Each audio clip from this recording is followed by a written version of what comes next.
dâu găm et lo mol quam nim dil dia le lung ngin ngil ngây cây đi nghe tiền na vang hoa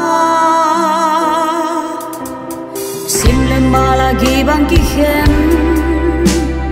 lung ngin ge leng lai na e quy khát xuân dâu mi lai dòng dâu vân tôi tê nàng dâu mi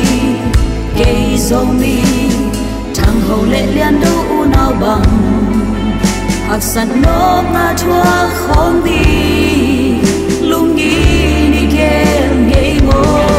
hà lung chăm hoa dâu mi lại dòng tê ô xin lung và bằng biểu đi gia đình hồng xiang hè đô upa sa sa sao cô nhà bạn xuân đi qua đằng ông lâu nắng lệ cây hi ê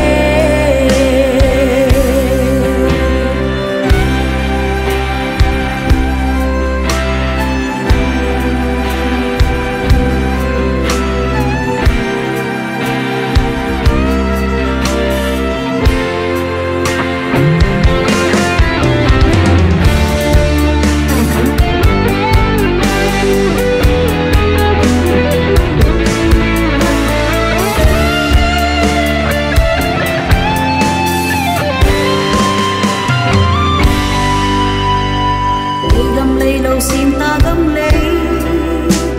sẽ xuân bên thang sung bằng bia y ngả bằng lên lại giống dâu mi mù lệ nào tuôn nu dâu găm đòn khi nu đi liang vai dâu mi nào bằng sáng đi dâu găm lấy in nắng lệ cây hai bằng hông ngà dâu mi cây dâu mi